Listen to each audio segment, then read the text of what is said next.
Part two of Tailgate Talk. Sorry about that. I'm cheap. I don't have the money to get more than 40 minutes of Zoom meeting, which is It's how we because record all this of the behind math the budget is curtain. going towards my jersey collection. Apparently, we still have only bought him one jersey, and we got no other money for anything else. So, because of that, and because we had a lot to still talk about, here is part two of of this week of Tailgate Talk. We're talking about Notre Dame getting left out and being a bunch of pansies for not playing the bowl. And my point here to remain, what I was saying was Notre Dame has one foot in the door and one foot out since the inception of their agreement with the ACC. They joined the conference in everything but football. The reason being they wanted to keep their NBC broadcasting. They wanted to keep that money for that revenue for all their home games. We get that, but you cannot get upset when the conference backs someone who is part of their grant of rights for everything. You just And can't. we'll That also is and to call that is irreparable damage, you're asking for it from the get-go. That's my point. here's really quick. This is all it comes down to. The ACC gets money from Miami being in the playoff. Notre Dame they wouldn't get it from Notre Dame.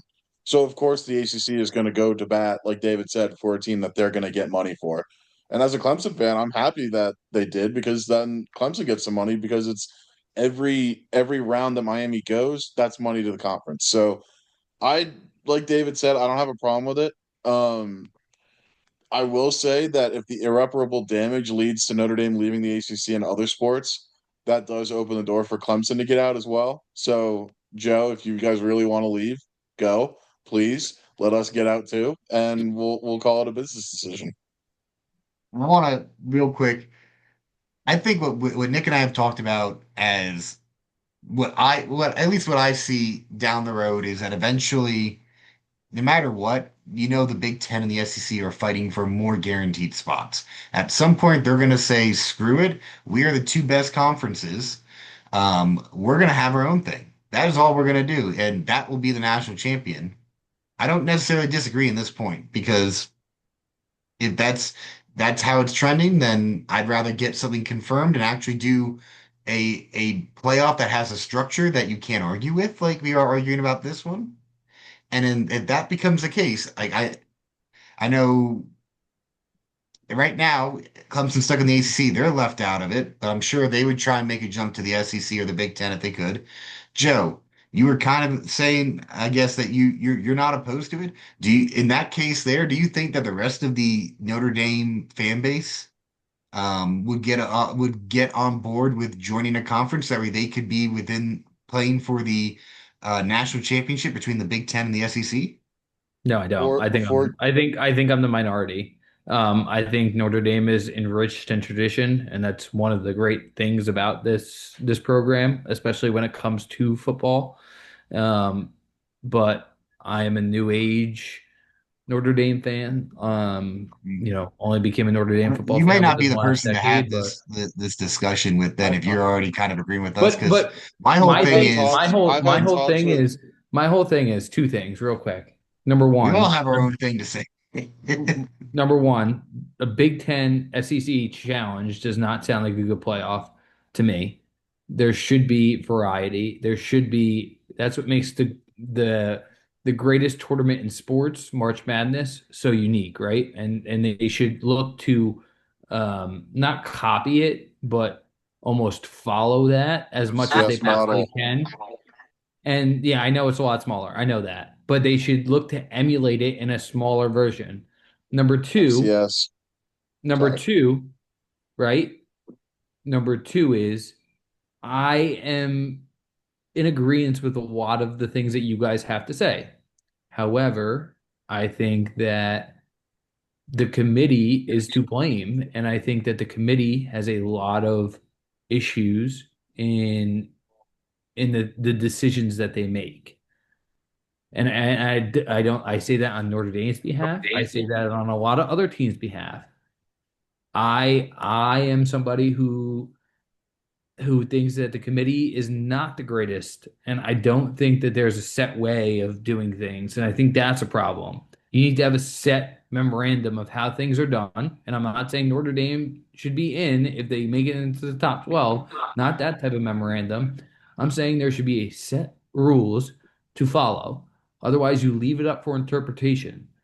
And off of that point, a side point, maybe we don't need the weekly shows every week on ESPN for 30 minutes because all that does is get you into trouble when you want to go fix it at the end because you guys don't have smart individuals in that room, right? So I think that you need a smarter committee and you need a bylaws, you need a set of bylaws or rules on how you get in and what each spot is labeled for.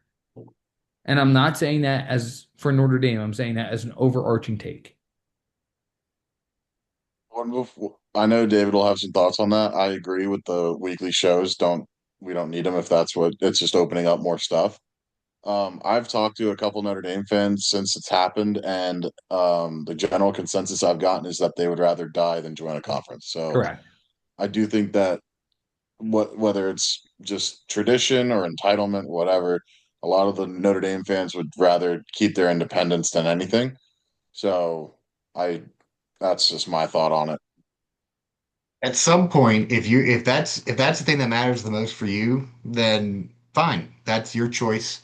You can go kick sand in the playground and no one's gonna play with you.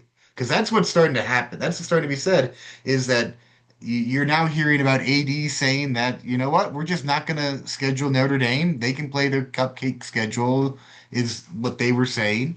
And that'll keep them out of being 13th or higher ranked, and then they're not going to be in the playoff anyway. So at some point, you have to work with the teams that are in the system.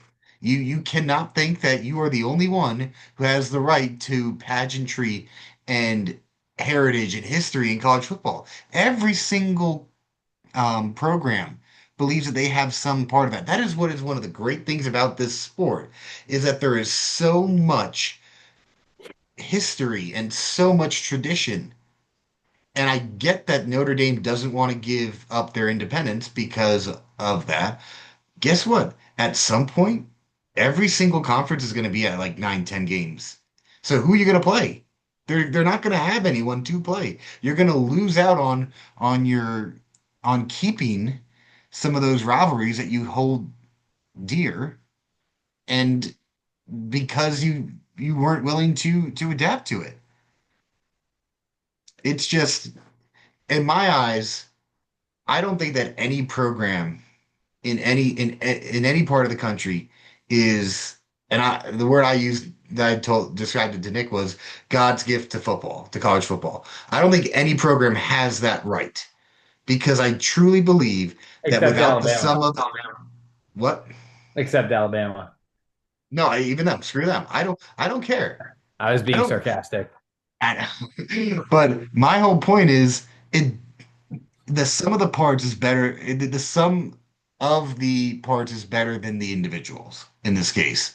You do not have all of this pageantry and history that we love without having the Army Navy game, without having the Iron Bowl, without having Notre Dame USC or Clemson South Carolina or the game between Michigan and Ohio State. You need all of these games.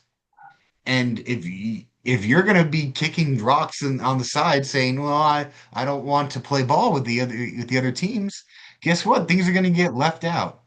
If the Big Ten and the SEC do their own thing, you really think that UCLA and USC are going to make time for Notre Dame when they got to focus on making sure that they are, in a spot to compete for their conference championship in order to make a playoff? No, they won't. Because at the end of the day, unfortunately, the end all be all is the almighty dollar. Whoever makes the most money is the one that comes out on top. And it's something that we have to figure out a way to mitigate that ruining what is so good about college football. Yeah, well, I think that's why you need a set of bylaws, and I think that for every school's well-being. I will say, Nick, I agree with you 100%. The FCS model is what we need to start looking at. Yes. And I'll say this for a couple reasons. One, I still think it means that I'm right in some respect that conference champions get their damn automatic bid.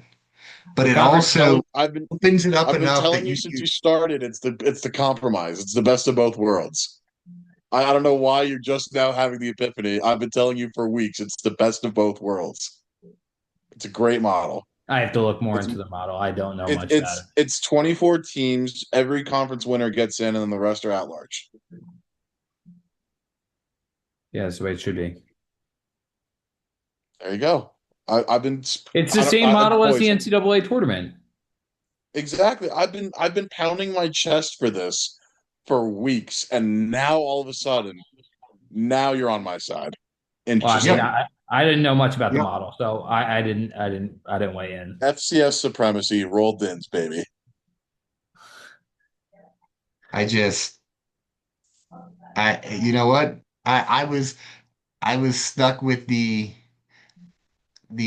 how do we make it work within the current system? Because my concern became how many more games are we adding? You just take away the conference championship Who week, cares? The which calendar says they can go for 3 more weeks or something. you can if you take away conference championship week and then it's just regular season, it works fine. Take exactly what the FCS has 12 games too. You just don't have a conference championship game, which I mean I get would stink, but you'd have more playoff games because you're getting 24 teams in. So that's fine with me. I've been screaming it. I'll keep screaming it. That's what we're getting to. And then you know what? If you can't get into 24 teams, you really don't deserve to be in the playoff. That's that's a fact. So Yeah, because that's basically the top 25. So pretty much. And you can argue if the Sun Belt, or actually no, not the Sun Belt, because James Madison's good this year. If you think like Conference USA deserves to have their like, I don't care if you want to debate that. If we're gonna do it fair, FCS model, every champion gets in, and they may be the sacrificial lamb, but it gets these smaller conferences a bigger payday, and maybe the level of talent goes up because there's more well, resources going on. I also would like to add on to that point because you reminded me of something that I've heard on a lot of podcasts, and I disagree with it staunchly, right? And maybe it's me, maybe it's everybody on this podcast, but to say that just because the ACC was very bad this year, the JMU does not deserve to get in and a Notre Dame does, I very much disagree. JMU won their conference. I understand they may lose by 5 touchdowns. I understand that. But guess They can what? cover. They have to get in. And Hold on. unfortunately, Give a little bit of a shout out. The Dookie's Twitter profile, the I saw. JM, straight gold. If y'all haven't checked it out yet, uh, I think if it's JMU under walks in with that JMU much Sporting confidence as News. a social media team, then I think that they're winning this game. Yes. But okay, let's say without that, right? There's this chance, right? And it's probably minimal. It's probably under 5%. It might be even under 2% or 1%. There's always a chance that one of these teams becomes the first Cinderella team in college football history. And why do we love March so much? It's because it's the Cinderella story that can come to fruition. You can have a Loyola Chicago or a Florida Gulf Coast or a George Mason come out of nowhere and do something very special. And those teams deserve spots too. And it only takes one. I doubt it will happen this year, but it only takes one. I agree. You know what? I think that's a good way to leave it off. We're already at. I looked at it. We're at 32 minutes on part one. I don't know how many minutes we've been recording part two now. Uh, but I feel bad for our listeners having to listen to us rant for upwards of close to 40, 50 minutes. So, um, closing statement, one sentence for everybody, and then we're gonna close that. All right, Joe, go first since you take the longest. That was that was backhanded. Uh, the committee stinks. We need bylaws. We need a better committee, and I'm in favor of just based off of a face value standpoint, following the FCS model. Nick? Nick was right. Also, Texas Tech winning the Big 12, another instance of Nick was right. Yeah, I need to go and do the math on who won the regular season. Bowl Mania will be happening next week. We're going to be talking about the playoff first round, just because we've got that to focus on. But don't worry, we will be following Bowl Mania this whole week, and I'm hoping to make a comeback there. But for my one sentence wrap up, yes, Nick was right. We should follow the FCS, and Notre Dame should join a damn conference. And with that, um, go Tigers, go Army beat Navy, go Navy beat Army. It's not about the Irish this week. Go Army, beat Navy. Go Tigers, go Army, beat Navy.